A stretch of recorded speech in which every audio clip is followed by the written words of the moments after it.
It's currently running 4K at 60 hertz. And there's no heat. It's so cold.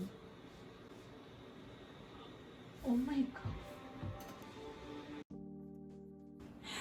Oh my god. Okay, so excuse my wet hair. I just came from the mall and I just had a shower. It's M1.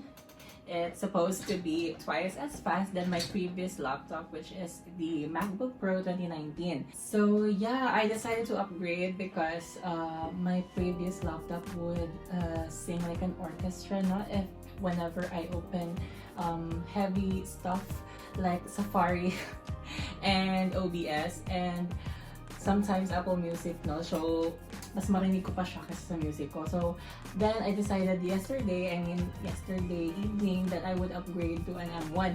But the problem is, this just got announced last month, I think on November 17th.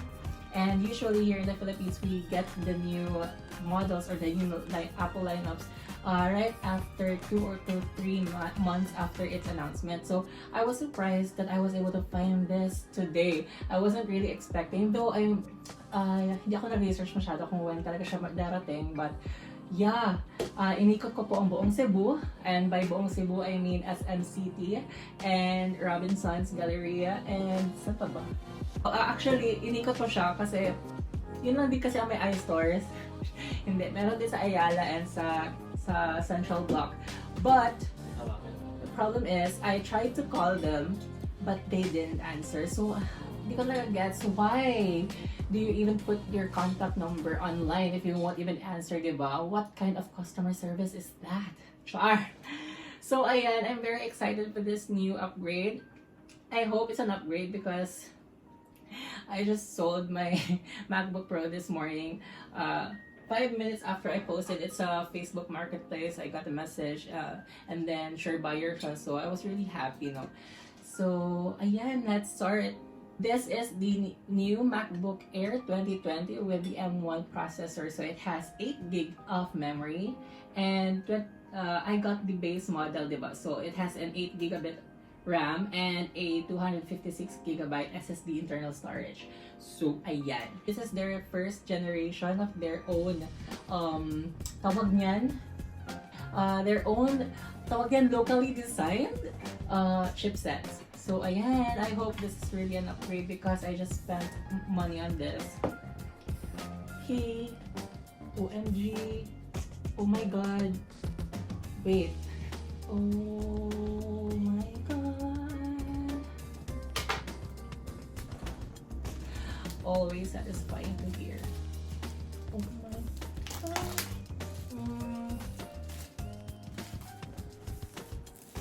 Yun nga, diba? So, I went around Cebu and sadly, ang sinasabi nila na 2 to 3 months pa daw darating kasi kaka-announce pa. So, I was really disheartened, no? And then, I decided na na I should build a PC instead. So ayun, I asked my friend to gawan ako ng specs so I could request a quotation sa PC Quick Buys ba yun, at saka sa Asus and whatnot. And then, fortunately, while my friend was looking for Switch games in one of the stores, nakita niya naka-display ito. So I was really happy because there were only 3 units available. Meron silang 2 MacBook Airs and isang MacBook Pro na M1s. So 3 units lang yung M1s nila and yung 2 MacBook Air is in the color silver or space gray, which is the one I got. I don't know which one.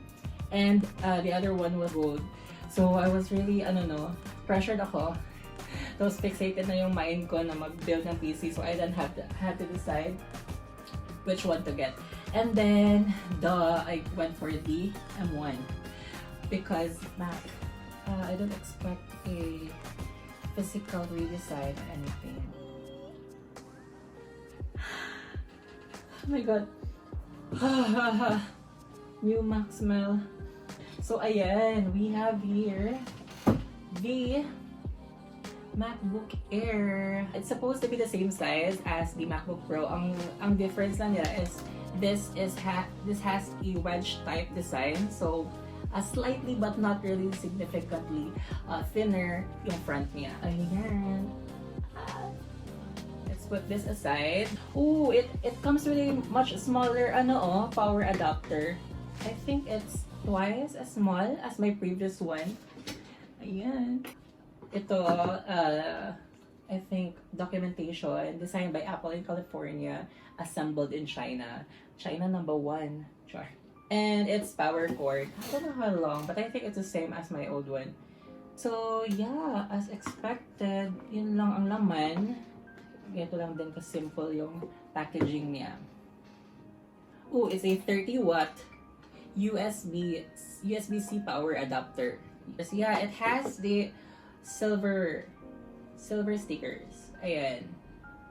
It still has the same FaceTime HD camera, but enhanced in software side. Ayan. And back to the main character of this video.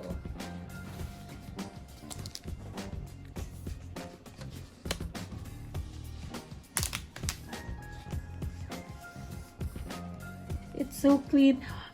Silver talaga nakuha ko, hindi space gray. So, ayan, it should start automatically when you open the lid. Ayan. Oh my god. My new baby. It also has a new keyboard, so it has now this scissors keyboard instead of the butterfly switch. Oh my god, it's so bright. I thought it's the space gray. It's the silver pala. It's so very bright. Somebody knocked at the door, so I'm gonna get it muna. Hi, Kex! Hey, bitches. I'm filming an unboxing. I really know. It's okay. Guest Come in. star. So we have a special guest here. Hi, Kex. Taga-Maxim. Thank you so much. It's not heating up when connected to my 4K monitor.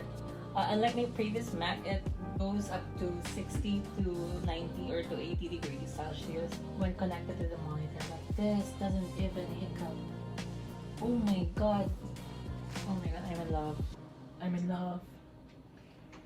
Let's play some 4K content.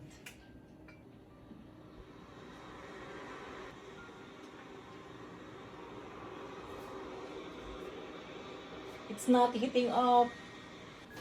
Oh my god. For real? It's currently running 4K at 60 Hertz. And there's no heat. It's so cold. Oh my god. Okay, it's currently running 4K 60 Hertz display right now. And oh my god, it's not even warm. It's so cold. Oh my god. It's so cold. Oh my god, and there's no noise.